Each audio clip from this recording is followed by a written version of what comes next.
Coucou les amis, bienvenue sur ma chaîne, j'espère que vous allez tous bien. Aujourd'hui je vous ai préparé une nouvelle vidéo sur la spécialité érythréenne et éthiopienne. C'est une sauce à base de poulet qui s'appelle Zigni Derho. Au début de la préparation, donc, je vais prendre 2 kg d'oignons pour l'équivalent d'un poulet. Je vais les mixer à la machine pour pouvoir les couper en tout petits morceaux pour faciliter la préparation lors de la cuisson.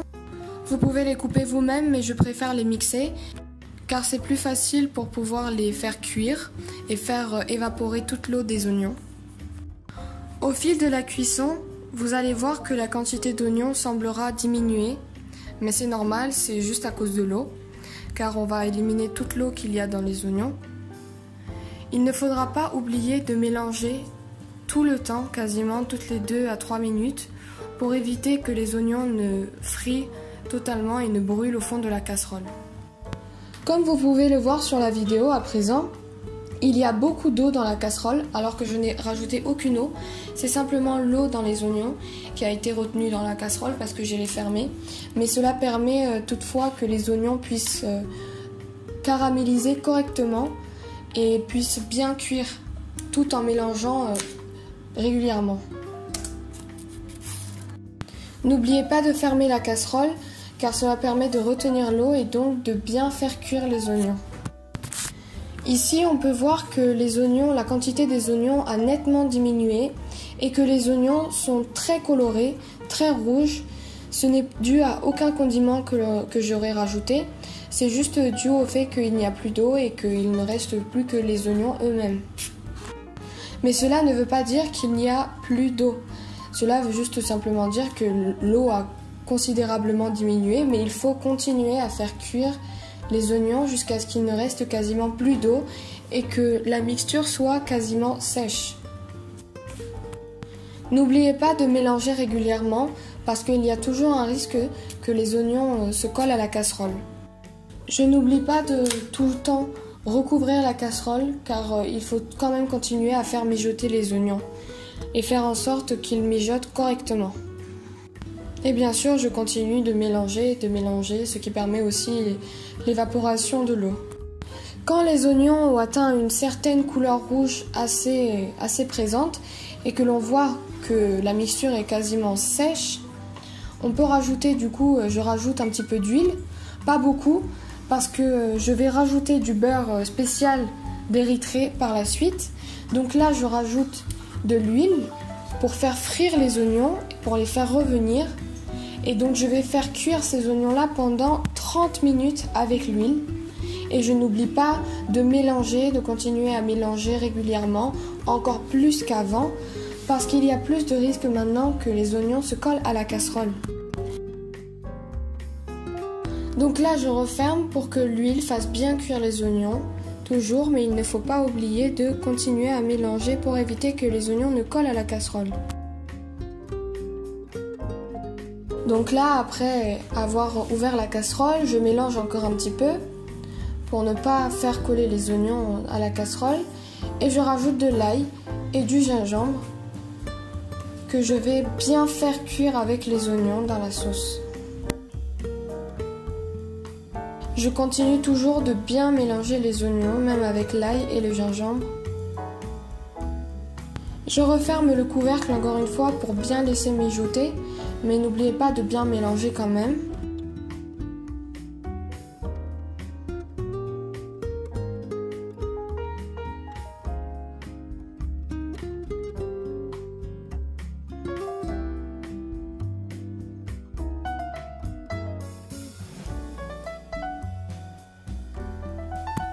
Voilà, donc comme vous pouvez le voir, à force de bien faire mijoter et caraméliser les oignons avec l'ail, les oignons sont donc devenus très rouges, on n'a rajouté aucun condiment, on n'a rajouté aucune sauce. Juste le fait de bien faire cuire les oignons pendant longtemps, on a dit 30 minutes mais ça dépend, il faut juste atteindre donc la couleur très foncée de l'oignon, bien cuire pendant assez longtemps et n'oubliez pas de remuer toujours, c'est très important. Donc je continue de mélanger et comme vous pouvez le voir, regardez, on peut croire qu'il y a du piment mais pas du tout, ce ne sont que les oignons. Que les oignons mélangés à l'ail et au gingembre. Donc je laisse mijoter pendant quelques minutes, le temps de bien faire revenir, bien faire frire, un petit peu reposer. Et donc je vais rajouter le piment. Le piment que l'on appelle berbere, qui est en fait de la poudre de piment rouge. Et je vais rajouter le piment, donc le piment que l'on appelle berbere chez moi, qui est en fait une poudre de piment rouge. Par exemple, moi j'en ai mis 3 cuillères de piment. Vous pouvez mettre la dose que vous voulez. Si vous êtes très peu épicé, vous pouvez en mettre qu'une seule cuillère. Si vous préférez plus épicé, alors vous pouvez aller jusqu'à 4 cuillères. Mais il faudra bien faire cuire le piment avec les oignons aussi.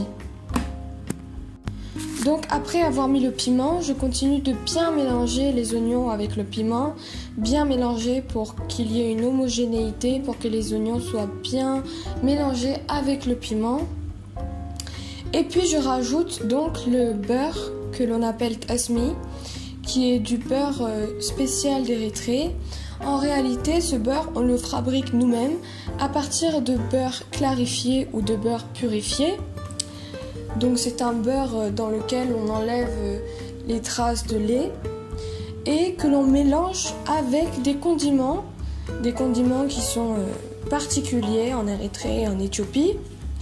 Je vous conseille, si vous voulez en savoir plus sur ce beurre, si vous voulez le reproduire chez vous, car c'est possible, je vous conseille de regarder ma vidéo dessus, car j'ai fait une vidéo sur la préparation du beurre que l'on appelle tasmi. Et donc, appuyez sur le lien en haut de la vidéo et vous pourrez regarder la préparation du beurre. Donc moi, j'ai mis 2 cuillères de beurre. Mais vous pouvez rajouter un petit peu ou pas, c'est surtout pour le goût. Donc je continue de bien mélanger la mixture, les oignons avec le piment, avec le beurre.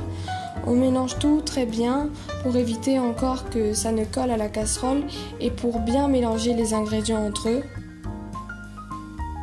Ensuite je laisse reposer un petit peu, mijoter en fermant la casserole.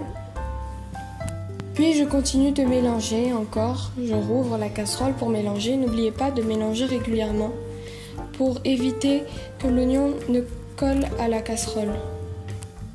Comme vous pouvez le voir, la mixture est bien cuite, bien mélangée. Elle est très foncée, très rouge foncé et ça sent très bon avec le beurre, avec l'ail, même l'odeur des oignons.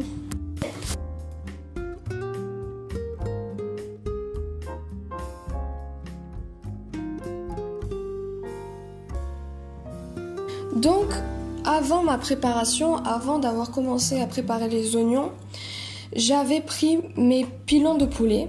Donc j'ai pris l'équivalent d'un poulet entier parce que je préfère manger des pilons de poulet. Donc j'ai pris l'équivalent d'un pilon entier avec des pilons de poulet que j'ai fait tremper dans une eau dans laquelle j'ai mis des citrons et du sel pour bien nettoyer les poulets, pour bien faire partir l'odeur du poulet. Donc, pendant que la sauce cuit avec le beurre, avec le piment, je sors mes poulets de l'eau citronnée et salée et je vais enlever la peau et donc nettoyer mes pilons de poulet. C'est un choix personnel, faire enlever la peau du poulet car le goût est différent si on le garde. Donc je préfère la sauce sans la graisse, mais vous pouvez la garder. Mais dans la recette traditionnelle, la vraie recette, on enlève la peau du poulet et on enlève toute la graisse parce que le goût est plus authentique et meilleur. Donc vous pouvez voir que j'enlève et la peau des pilons et l'extrémité des os pour éviter qu'il n'y ait des parties indésirables dans la sauce. Maintenant que j'ai enlevé la peau de tous les pilons et que j'ai enlevé la graisse et tout ce qui m'était inutile, je remets à tremper les pilons de poulet dans une eau citronnée et salée. La première fois, donc, je les ai fait tremper du début de la préparation jusqu'à la fin, jusqu'à la quasi-fin de la préparation, sans le poulet donc. Et là, je vais les faire tremper pendant 15 minutes. Et vers la fin, je continue de bien mélanger encore, toujours, car il faut éviter que les oignons ne collent à la casserole. Puis je rajoute un petit peu de cardamome qui donne un goût à la sauce très bon. Et bien sûr, je continue encore de mélanger pour bien associer tous les ingrédients de la préparation. Personnellement, je ne le fais pas, mais je vous conseille, si vous avez des pilons de poulet ou des cuisses de poulet, ou même si vous utilisez un poulet entier, ce qui est plus général, et donc que vous utilisez du blanc de poulet, je vous conseille de les couper de cette manière. Ainsi, vous pourrez faire introduire la sauce à l'intérieur de la viande, ce qui pourra permettre à la viande, et donc toute la viande, non seulement les extrémités, mais en plus l'intérieur de la viande, à avoir le goût de la sauce.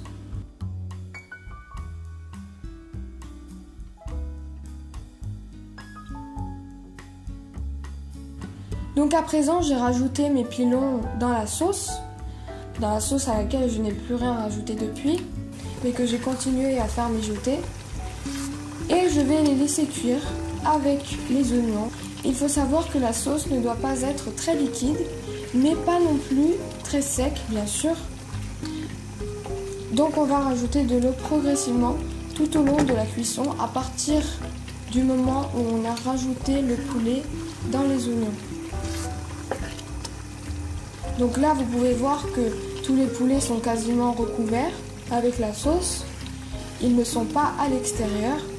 Il faut rajouter de l'eau parce que aussi, il faut que la sauce rentre dans les poulets. Ce n'est pas possible si la sauce est totalement sèche. Donc l'eau va pouvoir permettre à la sauce de s'infiltrer dans les tissus de la viande. On laisse mijoter un bon moment encore, le temps que la viande soit cuite. Le temps moyen pour que la viande de poulet soit bien cuite, généralement, est de 30 minutes, mais elle peut varier. On n'oublie pas de toujours mélanger continuellement, pour éviter bien sûr que la sauce ne colle à la marmite, ou même qu'elle ne brûle tout simplement, ce qui gâcherait totalement le goût de la sauce. Maintenant que ma sauce est totalement prête, quasiment, que les poulets sont bien cuits, et qu'elle n'est pas très liquide mais pas du tout sèche non plus, il faut que la sauce soit assez légère mais pas trop liquide. Je vais rajouter un petit peu de beurre que l'on appelle tasmi, le beurre spécial en Érythrée. Je vais en rajouter pour améliorer encore le goût, car ce beurre est très riche en épices et donc en goût.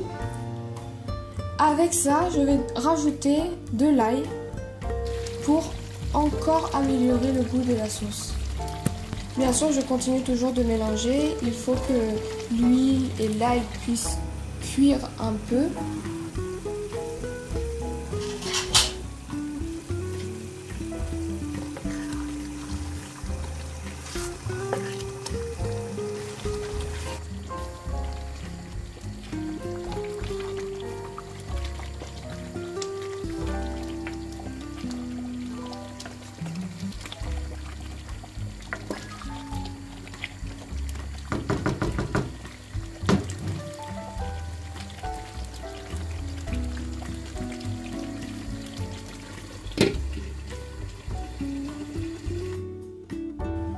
J'avais préparé des œufs durs à l'avance, donc je les ai fait cuire de manière normale pour les faire devenir durs.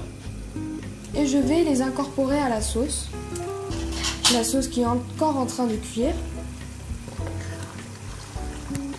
Il faut comprendre qu'à la fin, le poulet, la viande du poulet va être très tendre et donc facile à manger, facile à déchirer de l'os.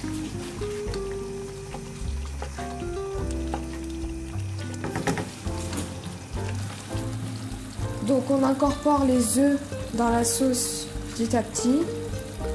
Et on va les laisser cuire encore dans la sauce jusqu'à ce que l'extérieur devienne un petit peu rouge. Jusqu'à ce que l'extérieur commence à avoir la couleur de la sauce.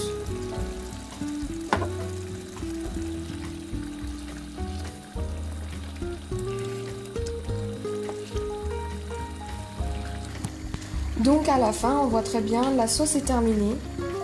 Elle sent très bon. Le poulet est très tendre. Et les œufs ont pris un petit peu de couleur de la sauce. C'est fini. Vous pouvez déguster maintenant votre repas avec de l'injera, qui est une crêpe encore spéciale d'Érythrée.